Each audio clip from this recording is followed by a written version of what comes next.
to save Yamuna. But this program is not the tour of Delhi. This is a challenging yatra to the Delhi citizens who are ignorant or indifferent regarding the pathetic condition of Yamuna.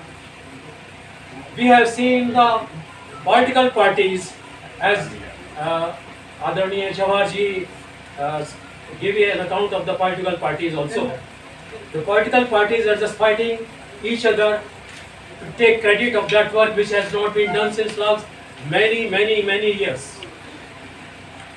Now, Jan Vishwas Sangathan, along with the Swami Haridas ji, I tell you, this is a courage to pass through the bridge of Yamuna due to bad smell of the Yamuna. And as you will know, when Haridas ji tell you this account that there are more than 80 diseases can be along with the humankind if you duct this direct skin of the Yamuna. But Swami Haridas ji since last 35 years, not only doing this work on the bank of Yamuna, but always he goes knee deep in Yamuna and make videos and shows it to the persons who are connected, who are concerned with the Yamuna. He is the most courageous person who can do this again and again many times. Now I give you one account and I will give you a small story of the Hindi also. हमारे देश में जब सती प्रथा थी तब आपने सुना होगा, मैं इसलिए बता रहा हूँ कि हम यमुना पर काम किस तरह करना जाता है। अभी आप परसों का अखबार देखें, एलजी साहब ने एक बड़ा लेजर शो किया है यमुना के किनारे पर वासुदेव घाट पे। 3.5 लाख दिए जलाए गए हैं और उसके ऊपर कम से कम 50 लाख रुपए से ज्यादा उन्होंने खर्चा किया। ये शो किए जाते हैं साल में 1-2 बार। कभी कभी कोई स्वामी आते हैं, वो 10 क्विंटल दूध डालते हैं, ये देश जहाँ थाली बजाकर कोरोना भगाया जाता है, तो माना जा सकता है कि दूध डालने से यमुना भी साफ हो जाएगी।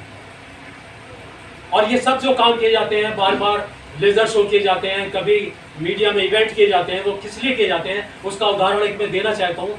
जब सती प्रथा थी तो जो सती होती थी वो जान देना नहीं चाहती थी, वो जलना नहीं चाहती थी अपने पति के साथ। वो रोती थी, चीखती थी, चिल्लाती थी, लेकिन उस समय ढोल ढाबाके बजाए जाते थे, हंगामा किया जाता, शोर किया जाता था ताकि उसको रोने की आवाज ना सुनाई पड़े और जय जयकार की जाती थी सती की।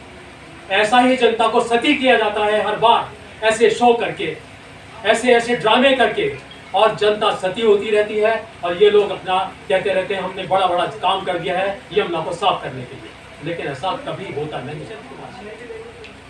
मुझे इन्होंने कविता लिखी थी, पीर हो गई पर्वतों सी बर्फ पिघलनी चाहिए, फिर हिमालय से कोई गंगा निकलनी चाहिए। अब पीर हमारी पर्वतों सी हो गई, जरूरत है अब उस हिमालय को गंगा को निकालने की। और जो स्वामी हरिदास जी ये काम करने में लगे हुए हैं, मैं चाहता हूं कि इस तरह से एक बार गंगा फिर आए, यमुना को पवित्र कर पाए। ये गंगा तो नहीं आएगी, लेकिन अब यमुना को तो कम से कम पवित्र कर लें। वो गंगा जिसमें नहाने से लोगों के पाप धुल जाते थे, जिसमें नहाना धन्य माना जाता था, आज लोग उसमें छूना पसंद नहीं करते हैं।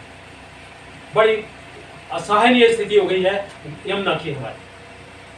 और जो लाइन थी जो मैं दुष्यंत कुमार जी की कह रहा था, उसकी आखिरी में जो लाइन थी वो ये थी कि हंगामा खड़ा करना मेरा मकसद नहीं।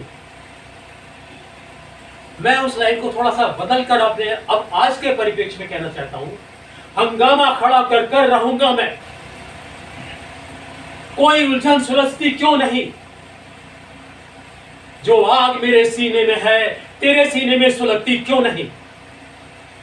मैं चाहता हूं कि हर व्यक्ति, हम जो ये आंदोलन कर रहे हैं, अब जो अभी तक 2 तरह के बेनिफिशियरी हैं इस यमुना के। एक वो बेनिफिशियरी हैं जो करोड़ों सैकड़ों हजारों करोड़ का फंड गड़क जाते हैं यमुना सफाई के नाम पर, वो बेनिफिशियरी है। और दूसरे बेनिफिशियरी जो है, जो रियल बेनिफिशियरी है, वो दिल्ली की जनता है, जिसको इस यमुना का फायदा उठाया जाना चाहिए, लेकिन वो सोई हुई है, जागी नहीं है। वो कोई बात आवाज उठा नहीं पाते या वो पार्टियों के हितों में बटे रहते हैं। मैं इसलिए आवाजें उठाऊंगा, वो इसलिए आवाज नहीं उठाएगा। लेकिन अब जन विश्वास संगठन में स्वामी हरिदास जी के साथ जुड़कर हमको ये विशेष योजना चलानी है कि हम दिल्ली की जनता को जगाएंगे। दिल्ली की जनता जो बेनिफिशियरी है उसको जगाएंगे। We will awake their sentiments towards the Yamuna. मैं ये कहकर अपनी बात समाप्त करता हूँ। मैं दिल्ली यूपी के एकता मंच के अध्यक्ष जवाहर सिंह जी से निवेदन करूंगा कि वो यमुना बचाओ यात्रा के संदर्भ में कुछ प्रकाश डालेंगे। यमुना की आत्माएं सभी के चरणों में मैं प्रणाम करता हूँ, क्योंकि आपने अपना कीमती वक्त यमुना के लिए निकाला और हमारी पीड़ा है हम आपके सामने रखें। पीड़ा ये है कि 22 किलोमीटर के अंदर 122 नाले गिरते हैं। हम सब वोट देते हैं सरकार को और किसी ने अधिकार नहीं दिया कि नालों को पवित्र नदी के अंदर डालें। ये आप सभी जानते हैं कि पवित्र नदियों के अंदर कोई भी ऐसा ग्रंथ नहीं है, कहीं पर भी उठा के देख लीजिए कि नाले नदी के अंदर, पवित्र नदी के अंदर डालें। सरकार हमसे टैक्स हर चीज का लेती है, सीवेज का लेती है, हाउस टैक्स लेती है, जल का लेती है, लेकिन उनको अधिकार किसने दिया यमुना के अंदर पानी डालने का, वो नाले डालने का, गंदे नाले डालने का किसने अधिकार दिया? इस दुविधा को लेकर जो नाले डाले जा रहे हैं, मैं आप लोगों की कृपा से जन जागरण सभी के साथ में करना चाहता हूं। मैं 122 जो नाले गिर रहे हैं नदी के अंदर, और मैंने अभी तक जो स्टडी की है और मैंने जाकर सभी से बात करी है, आला अधिकारियों से, तो उसमें एक ही दोष निकलता है पूरे दिल्ली के अंदर, और वो है प्रदूषण डिपार्टमेंट। प्रदूषण डिपार्टमेंट ही लाइसेंस देता है औद्योगिकरण के लिए। वो अपना माइक्रो देता है कि इतने माइक्रो तक आप पानी डालेंगे। आज मिले बहुत सारे हॉस्पिटल बने, मैक्स हॉस्पिटल, छोटे छोटे हॉस्पिटल, बड़े बड़े हॉस्पिटल, उनका गंद कहाँ जा रहा है? उस पर कोई पैमाना तो होगा। नालों में डाला जा रहा है, नालों में गाद इतनी हो गई है, वही गाद नदियों में जा रही है। गाद आज तक नहीं निकली 3 दशक के अंदर, ये तो आप भी जानते हैं सब। गाद को निकालने के लिए अगर गाद नहीं निकली तो 70% नहीं बल्कि हम 90% यमुना का फिल्टर करके पानी पीते हैं, जो उसके अंदर कीटाणु आते हैं और हमको कैंसर रोगी बना रहे हैं, डायलिसिस बना रहे हैं, और आंख शोध हो रही है, और सबसे ज्यादा जो दिमाग की बीमारियां, बच्चे कार्य नहीं करते। हमारे बच्चे पढ़ पढ़ के तैयार हो रहे हैं, लेकिन उनकी मानसिकता बहुत कमजोर होती जा रही है। ये पानी ही है जो ये कार्य को कर रहा है और उसको हमें पिलाया जा रहा है। ये देखिए, मैं 2 पानी लेकर आया हूँ, ये यमुना का जल है। मैं पिछले 15 साल से यमुना के अंदर खड़े होकर प्रतिदिन 3 घंटे देता हूँ अपने जीवनचर्या में। ये जो आप देख रहे हैं, ये बोर्ड देने वाला पीता है 5 साल, और ये जो जल देख रहे हैं आप, ये बोर्ड पाने वाला पीता है।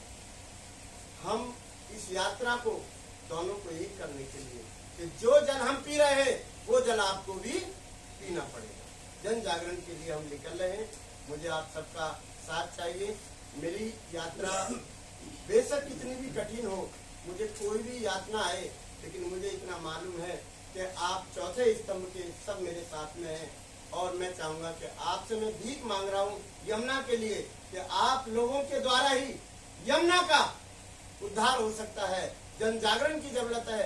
जन जागरण के लिए मैं निकला हूँ। केवल आपका हाथ जोड़कर विनती है मेरी कि माँ यमुना को आप लोग बचा लीजिए।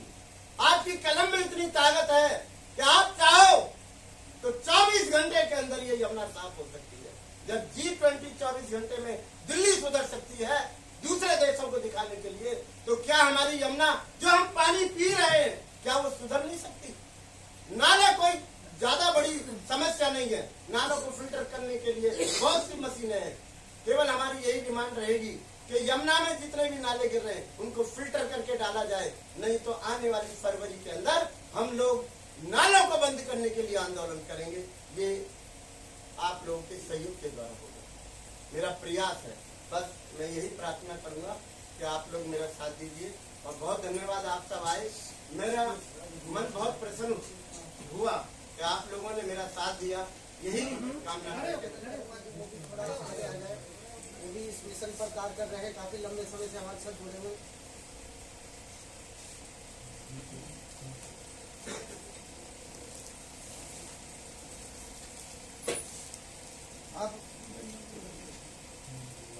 अब हम जन विश्वास संगठन के अध्यक्ष रजनीश शर्मा जी हैं, उनसे निवेदन करेंगे कि वह भी यमुना बचाओ यात्रा के संदर्भ में और यमुना जी पर कुछ अपनी बात रखेंगे। हाँ जी जरूर। श्री रजनीश शर्मा वार्ता में आए तमाम बुद्धिजीवी वर्ग, पत्रकार महोदय और सहयोगी संस्था के लोगों का, सभी का हम लोग हार्दिक आभार प्रकट करते हैं कि आज यमुना बचाओ यात्रा पर एक प्रेस वार्ता प्रेस क्लब ऑफ इंडिया में आयोजित की गई है, जिसमें हम लोग यमुना पर जो प्रकृति के संबंध में बात करने के लिए हमारे सहयोगी संस्था के लोग और बाबा हरिदास जी आप लोगों के बीच उपस्थित हैं। तो सर्वप्रथम मैं दिल्ली जुबिलों के एकता मंच के अध्यक्ष जवाहर सिंह जी से निवेदन करूंगा कि वो यमुना बचाओ यात्रा के संदर्भ में कुछ प्रकाश डालेंगे। यमुना तो बहुत लंबे समय से बहती है, इसकी हालत इतनी खराब है कि किसी बीमार आदमी की भी खराब नहीं होगी। आज यमुना जी में जो पानी आता है वो इस तरह का पानी आता है और जो यमुना जी के बाहर पानी है वो इस तरह का पानी है। तो इसमें समस्या ये है कि वहाँ पर कई तरह की परेशानियाँ हैं। वहाँ पर जो है रहने वाले लोग भी हैं, वहाँ पर जो है खेती बाड़ी करने वाले लोग भी हैं, वहाँ पर तमाम तरह के ऐसे लोग भी हैं जो यमुना जी में जाके गंदगी को फेंकते हैं और गंदगी बाहर से दूर से आती यमुना जो है बहुत ही मैली और बदबूदार हो गई है। इसके लिए बहुत बड़ा फंड सरकार के पास है, लेकिन दिल्ली की सरकार ने पिछले 10-12 साल में 13 साल में 1 रुपया खर्च नहीं किया। इससे पहले जो सरकार थी, शीला दीक्षित ने एक योजना बनाई थी कि यमुना जी को हम नील नदी के समान बनाएंगे और बहुत बढ़िया साफ करेंगे। उसमें वहाँ पर उनके खिलाफ बहुत बड़ा आंदोलन हुआ, जिसमें जो किसान खेती करते हैं वो सबसे पहले बड़े बड़े कांग्रेसी नेताओं को ले आए और उस योजना को रोक दिया। आज यमुना में इतना कष्ट करने की बाबा जी को जरूरत नहीं होती। इन्होंने जो कार्यक्रम शुरू किया है वो जो है काफ़ी समय से चल रहा है और ये पूरी दिल्ली में हर एक विधानसभा में घूम घूम करके इस कार्यक्रम में लोगों को इस कार्यक्रम के लिए लोगों को जागरूक करेंगे। और ये कार्यक्रम 17 तारीख से गांधीनगर से मतलब गीता कॉलोनी से शुरू होगा। तो आज इस समस्या के ऊपर बहुत सारे लोग जो है काम करते हैं, लेकिन कई लोग तो धन इकट्ठा करते हैं, कई लोग अपना नाम इकट्ठा करते हैं, कई लोग दिखावा करते हैं। लेकिन रियली में ये जो है बाबा जी का संगठन है, क्या नाम है, प्रीतम धाम ट्रस्ट। ये ट्रस्ट जो है सही मायने में काम कर रहा है। और इस बार यमुना जी में एक और बड़ी समस्या है कि इस बार यमुना जी में बाढ़ नहीं आई, इसलिए बहुत पानी नहीं है और जल्दी ही यमुना जी सूखेगी और पानी गंदा हो जाएगा। तो इस समस्या को लेकर के इन्होंने जो है किसी भी राजनीतिक, किसी भी जो है सामाजिक, किसी भी तमाम तरह के आर्थिक सहयोग से कार्यक्रम शुरू नहीं किया। इन्होंने अपने ऊपर ही इस कार्यक्रम को अपने कंधों पर ही चलाने का प्रयास किया है। हम कई लोग, कई जन संगठन इनके साथ जुड़ करके इस कार्यक्रम को आगे बढ़ा रहे हैं और इसमें चाहते हैं कि आप इसका ज़्यादा से ज़्यादा सहयोग करें और इस बदबूदार गंदी यमुना को साफ करने के लिए सरकार पर दबाव बनाया जाए, सरकार पैसा निकाले। ये सरकार बहुत ईमानदार लोगों की है। जगह जगह, कॉलोनी कॉलोनी, गली गली, मोहल्ले मोहल्ले, सड़क सड़क पे पोस्टर लगे कि केजरीवाल बहुत ईमानदार है। पर सारे यमुना जी के पैसे को, अरबों रुपए को, करोड़ों नहीं अरबों रुपए को पी गया, खा गया, परंतु एक पैसा 10-12 साल में उसने नहीं लगाया कहीं भी। किसी भी घाट पे जाकर के आप हाथ नहाने की बात छोड़ दीजिए, हाथ पैर नहीं धो सकते। हाथ पैर धो लेंगे तो शाम को खुजली चल जाएगी। तो इस समस्या को लेकर के बाबा जी जो है इस कार्यक्रम को शुरू कर रहे हैं और इसमें जागरूक नागरिकों, प्रेस का और तमाम उन लोगों का सहयोग चाहिए जो इस समाज में सुधार के लिए काम करते हैं। मैं ज़्यादा न कहते हुए बाबा जी से अनुरोध करूँगा कि इस समस्या के ऊपर अपने प्रकाश डालें। अंदर आओ ना, आवाज नहीं आ रही माइक। माइक लगवाना पड़ेगा। हाँ जी हाँ जी।